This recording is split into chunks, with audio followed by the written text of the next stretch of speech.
Lumabas na nga ang spoilers para sa paparating na chapter 1061 at may title nga daw itong paparating na chapter na Future Island Egghead. Bali itong buong spoilers nga patungkol sa susunod na isla na pupuntahan netong Straw Hat Pirates. Bali may glimpse na nga tayong nakita sa last chapter kung ano itong isla na susunod na pupuntahan nila Luffy. At ito nga yung Winter Island. Kaya naman ang unang impormasyon sa spoilers yung patungkol sa isla na sinasabing Winter Island daw na pagmamay-ari ni Dr. Vegapunk. Sinasabi pa nga na meron daw malapit na Marine Headquarters sa Winter Island na to. So itong clue nga natin na merong Marine Headquarters at Winter Island na-foreshadow na nga ito ni Oda during sa cover page ng chapter 1033. Kung maaalala nyo nakita nga natin dito sila Tashigi at Smoker. At yes, nasa Winter Island nga sila. Teka, bakit nga ba nandito itong dalawa na to?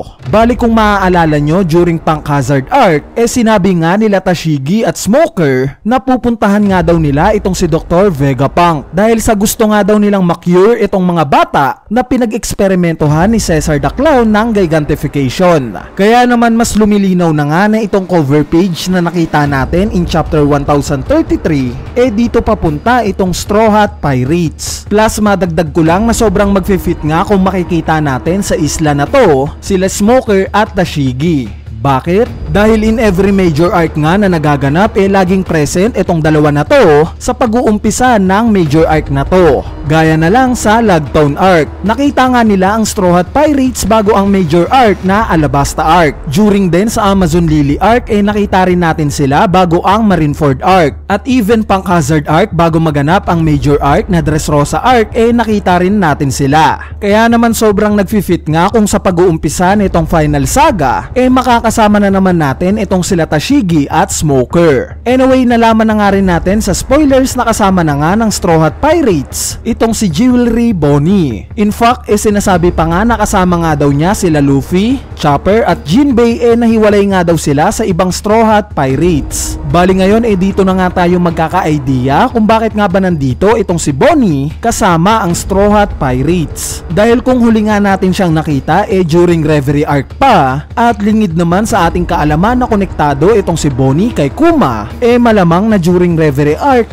pinalipad ni Kuma itong si Bonnie papunta dito sa isla kung nasaan si Vegapunk. Diba nagme-make sense? Konektado itong si Bonnie kay Kuma at itong si Kuma naman konektado kay Vegapunk since siya nga ang nag-turn sa kanya para maging robot. Kaya naman possible na pinalipad ni Kuma itong si Bonnie gamit yung Devil Fruit niya para ma-meet niya itong si Vegapunk. Pero ang magiging tanong na ngayon bakit? Bakit pinapunta ni Kuma itong si Bonnie kay Dr. Vegapunk? Meron kaya siyang inutos kay Bonnie bago niya to paliparin sa Winter Island na to? O itong si Bonnie ang magiging susi para mapabalik sa normal itong si Kuma sa pamamagitan ni Vegapunk? Anyway, ang sumunod ngang impormasyon sa spoilers sinasabi nga na nakita nga daw natin sa chapter na to si Helmipo at hinihiram nga daw niya ang Seraphim kay Dr. Vegapunk since gusto nga daw niyang mailigtas itong si Kobe na alam naman nating lahat na hawak na ng Blackbeard Pirates. Bali sa part nga na to alam naman natin na parang sort of mag-best friend na itong sila Kobe at Helmipo. Kaya naman understandable nga itong pag-aalala niya kay Kobe. Pero sa tingin ko nga makakagawa ng paraan itong si Kobe kung paano iligtas ang sarili niya. Marahil kung titingnan natin mukhang mahihina nga itong si Kobe in terms of battle. Pero in terms of tactics nga masasabi naman nating okay siya mag-isip. Kaya naman I'm sure nagagawa siya ng paraan kung paano maiisahan itong si Blackbeard. Plus nasa panig nga rin ni Blackbeard itong si Aokiji. Kaya I'm sure na hindi niya pababayaan itong si Kobe. Bali ang huling impormasyon nga sa spoilers nagpakita na nga daw itong si Dr. Vegapunk at isa nga daw siyang babae. So itong pagre-reveal nga ni Dr. Vegapunk sa chapter na to hindi pa tayo sure kung siya ba talaga ito or hindi. Pero itong pagre-reveal nga ng karakter ni Dr. Vegapunk sa arc na to masasagutan nga nito ang napakaraming tanong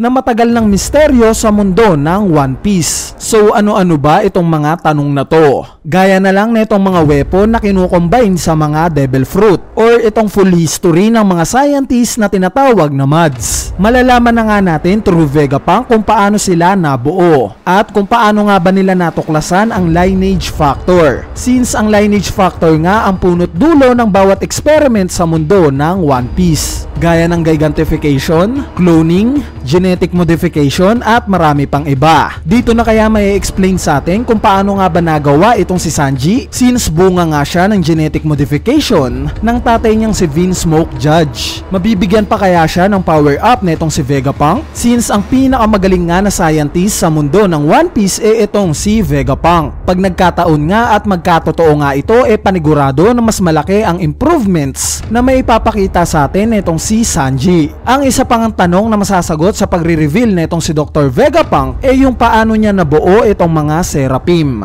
At lastly dito na rin natin malalaman kung may connection ba siya sa Revolutionary Army o wala, since matagal lang ang haka-haka na related daw itong si Vegapunk kay Dragon, dahil si Kuma nga ang napili niyang pag-eksperimentohan na miyembro na itong Revolutionary Army. Kaya naman masasabi nga natin na maraming ang mapupunan na tanong kung makikilala natin si Dr. Vegapunk sa arc na to. Ang isa pa ngang magbe-benefit sa pagpapakilala ni Dr. Vegapunk at malamang na magiging MVP na itong paparating na arc itong sila Franky at Chopper. Bakit si Franky? Dahil during time skip nga napadpad na siya sa Karakuri Island, kung saan ito nga yung hometown ni Dr. Vegapunk. Maraming ang natuklasan si Franky dito na blueprints at researches ni Dr. Vegapunk. Plus nalaman nga rin natin sa spoilers na nandito si Helmipo para humiram ng mga Seraphim. Kaya naman nagme-make sense nga na magiging heavy related sa mechanical at kung ano pa mang robot itong arc na paparating na sobrang mag-fit kay Franky.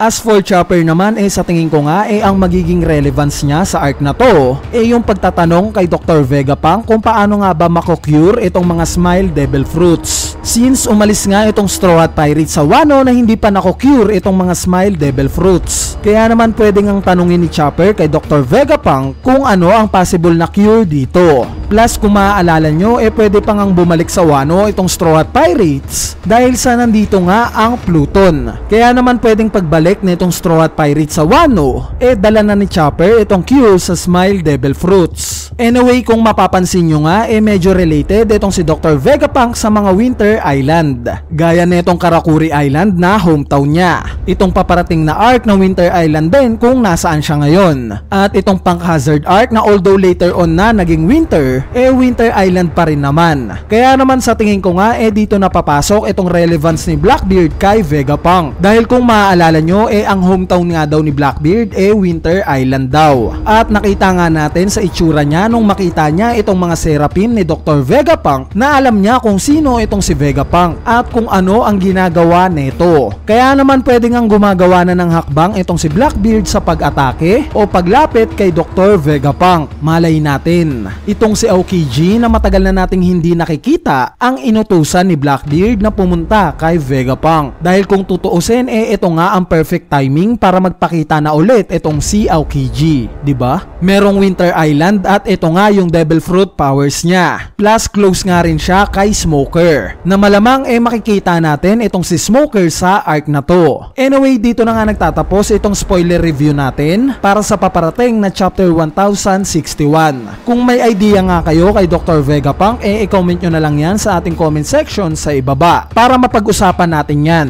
So yun lang, peace!